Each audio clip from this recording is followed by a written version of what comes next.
Je te propose de continuer ma série d'introduction au Talmud et à la tradition rabbinique.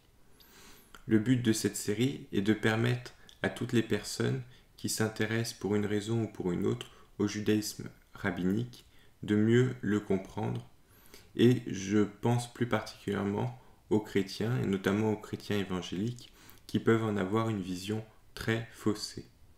J'ai donc dans une première vidéo, je t'ai donc présenté la Mishnah et le Talmud, et je te propose maintenant de découvrir quelques extraits du Talmud qui peuvent servir à mieux comprendre la pensée rabbinique.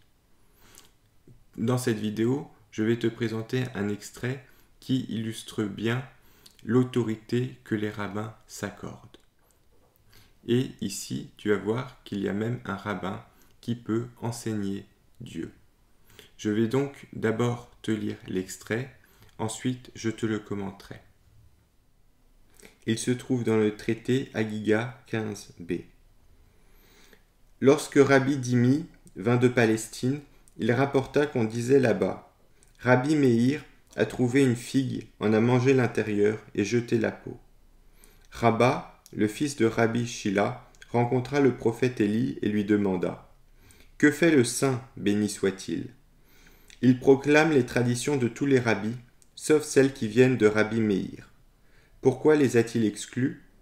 Parce que Rabbi Meir tient son enseignement de l'autre. Alors, avant de continuer, je vais déjà t'expliquer ce premier extrait. Il commence avec une parabole. Rabbi Meir a trouvé une figue, en a mangé l'intérieur et a jeté la peau. En fait, c'est une métaphore pour expliquer l'attitude de Rabbi Meir vis-à-vis de l'enseignement de son maître, qui est ici appelé l'autre. Alors pourquoi l'autre? En fait, son vrai nom est Rabbi Elisha ben Abouya.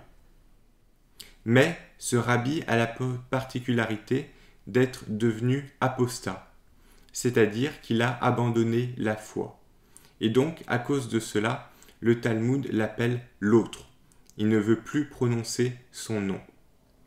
Mais il avait auparavant, avant d'abandonner la foi, formé des disciples, et le meilleur d'entre eux s'appelle Rabbi Meir. Et en disant que Rabbi Meir, en mangeant la figue, a mangé l'intérieur et jeté la peau, cela veut dire en fait qu'il a retenu de l'enseignement de cet autre, de Rabbi Elisha, ce qui était bon. Et donc les traditions qu'il enseigne sont valables, car il faut toujours enseigner les traditions que l'on a apprises de son maître. Et un jour, un rabbin croise le prophète Élie qui intervient souvent dans le Talmud. Et ce rabbin questionne Élie, mais que fait donc Dieu? Et Élie lui répond qu'il récite les traditions de tous les rabbins, c'est-à-dire transmises par tous les rabbins, sauf les traditions de Rabbi Meir. Pourquoi? Parce que Rabbi Meir a été enseigné par un apostat. Apparemment, Dieu donc n'accepte pas que des traditions puissent être enseignées au nom de l'autre, du rabbi apostat. Alors, l'histoire aurait pu s'arrêter là, mais elle continue. Rabbi Meir a trouvé une grenade. Il en a mangé l'intérieur, mais il a rejeté la peau, plaida Rabba.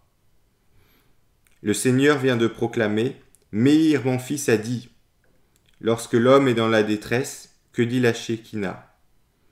Ma tête me pèse, mon bras me pèse, si le saint béni soit-il se préoccupe autant du sang versé par les pécheurs, ne se préoccupera-t-il pas plus encore de celui versé par des justes? Alors, comme souvent, le texte est assez obscur dans le Talmud, il a besoin de quelques explications. Que se passe-t-il? Il y a Rabba, en fait, qui va citer l'attitude de Rabbi Meir. Il en a mangé l'intérieur, mais il a rejeté la peau. Cela veut donc dire qu'il est légitime de recevoir ses enseignements, car il a su retenir ce qui est bon. Et ce qui est intéressant, c'est que tout de suite, lorsque Dieu entend cela, il se met à proclamer une tradition de Rabbi Meir, puisqu'il dit « Meir, mon fils, a dit ».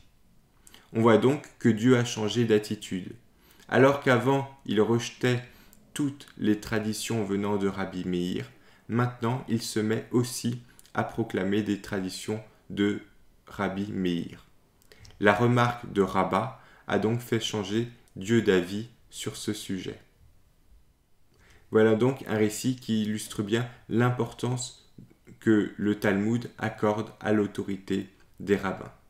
Je continuerai dans les prochaines vidéos à te proposer d'autres extraits qui illustrent la pensée rabbinique et la façon dont le Talmud comprend le rôle des rabbins.